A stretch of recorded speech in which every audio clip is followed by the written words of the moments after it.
We are expecting that we are going to get the notification of the upcoming UGC-NET examination, and then in the month of June or in the beginning of July, the 2022 UGC-NET examination will be held. Students who are going to give this examination for the very first time have to struggle, have to work a lot harder than the students who are already preparing for this examination. The students who have failed in 2021 has an extra advantage, as they know what all are the questions that come in the examination and what is the syllabus and how to prepare for the next UGC-NET 2022 examination. So the thumb rule to crack English Literature UGC-NET examination is that you must at least get 53 questions right in your paper 2 English Literature. Out of 100 questions, you have to correct 53 questions, and in paper 1 you must at least get more than 30 questions right out of 50 questions. So combining both of the paper, 53 questions from paper 2 English Literature and 30 questions, 31, 32 or 33 questions, these all are the safe zone. So combining all these, at least 85 to 86 questions you must be able to make right in the upcoming UGC-NET examination. Yes, 85 question is a safe zone, because out of 150, if you are getting 85 questions right, that means that you are getting 57% or 58%. 86 questions means 58%, 87 questions means 58.33 according to the calculations. Okay, so 85 questions right in paper 1 and in paper 2, combining both will give you margin of safety. 85 questions or 57% is what I am saying you, is because the cutoff has never been more than 54% in English Literature. Last year in 2020 the cutoff was around 54%. In 2021 in the UGC-NET last attempt the cutoff was around 54 to 55% depending on the difficulty level of the examination. Yes, the cutoff in 2018 was 58%. This was the biggest cutoff that English Literature students have ever seen, but throughout the history of UGC-NET examination the cutoff always remained 54-55%, and as the examination is getting difficult and the cutoff won't go more than 55% in any UGC-NET examination. So you must aim to have 53 questions right in English Literature and 30 plus questions right in paper 1. Alright, combining it will become 85 questions out of 150 questions.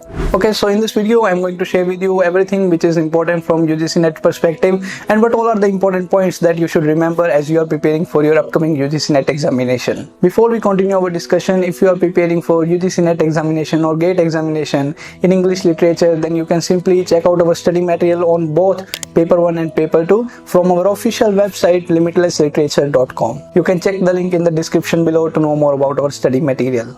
Now without any further delay, let's continue our discussion on how to prepare for this upcoming UGC-NET 2022 English Literature examination.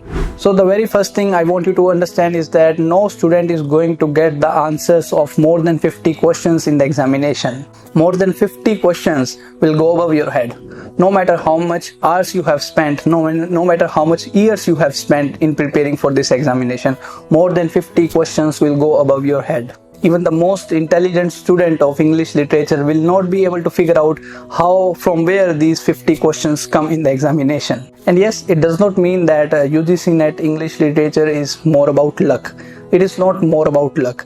It is just about intelligent guessworks. So UGC-NET English Literature is more about intelligent guesswork, and to build that intelligent guesswork you have to study every day. 4 to 5 hours you have to spend studying the material, you have to spend studying your time in reading the relevant information, in making down the notes on all the subjects. If someone is saying you that UGC-NET English Literature is more about luck, then please do not believe them, because either they may have been preparing for so long, for 2 years or 3 years, and they are not able to qualify this examination. That is why they are finding the excuses to put on someone that luck is not favoring them. It is not about luck, it is all about hard work, it is all about intelligent guesswork. So always stay connected with the students who has already qualified the examination, who is capable enough to give you guidance, because they have qualified the UGC-NET examination and they can give you some guidance. Moreover, they can not rely on the factor of luck. Now the next part of this video is all about what all are the subjects and how you are going to prepare them. So the very first thing you have to understand is that British literature, literary theory and literary criticism, these three subjects are very much important. If you skip any one of these three subjects, you will not qualify the examination. What I have seen that many students are working on British literature alone.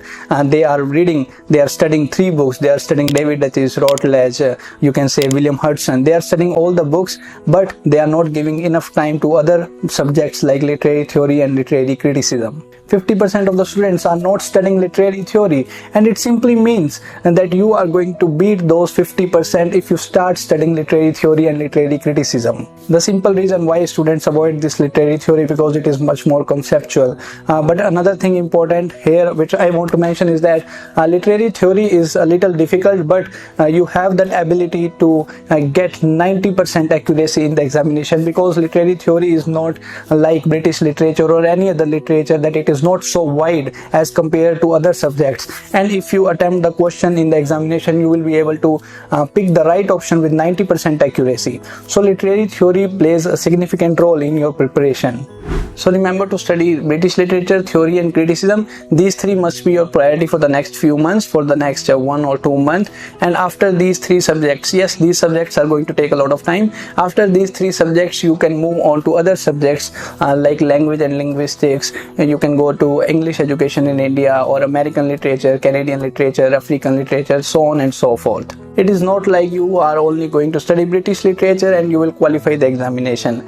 You have to study other subjects also. For instance, there will be 2 questions from magazines, there will be 2 questions from African literature, there will be 2 questions from you can say figure of speech, and there will be 3 to 4 more questions from English education in India. The thing that most students often ignore is that no matter how much you study British literature, you will not be able to get the right answers in the examination, because British literature, they are going to ask you many difficult questions. So the very best thing is to secure your marks from other subjects also. These subjects are not going to these subjects are not going to consume a lot of your time, but these subjects are going to help you a lot. These subjects are easy, as well as you will be able to score much more in the examination, much easy level questions in these subjects as compared to British literature.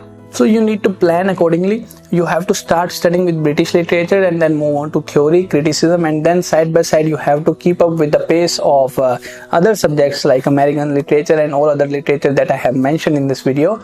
Okay, so you have to do your intelligent, smart work, and not knowing what to do is the surest way to fail the examination. Okay, so you need to know what is the smart work and what you should start studying. The very best thing is to refer the previous year questions. So what you can do is you can simply go to the previous year questions, look at the topics which were already asked in the examination, start preparing those topics first. Prepare those topics first, write down the notes on those topics first, and move on to other topics. To make your process easy, I have uploaded all the previous year questions topic wise on our official website limitlessliterature.com. You can simply visit the website and prepare your topics and then try to solve all the questions that is mentioned on those websites. I have given the link of all those 3000 questions in the description below. Check it out right now and start preparing. So concluding, again, they are going to make you assistant professor. That is why there is no syllabus at all. They are going to make you assistant professor so that you can be able to teach the class of 40 students, 50 students in a university. So they are expecting you that you must have the overall knowledge of the subject rather than going through some writers, memorizing some works. It does not work. As an assistant professor, you have to be very much clear about the subject. You must have that firm, you can say the firm foundation, so that you will be able to know a lot of things in English literature. This is a whole subject. You simply cannot go to some ages, revise some writers' works, study some works. It does not happen like this. You must have some overall knowledge, and that is how the examination is also set. And after preparing for a few months continuously, 4 to 5 hours without giving a break, continuously for 3 months, 4 to 5 hours, you are going to see good results in the upcoming UGC-NET 2022 English Literature examination. So this is what all I have to share in this video. I hope you found the video worth your time. If you are new to this channel, then don't forget to subscribe the channel for more updates on English literature. That's it for this video. Thank you.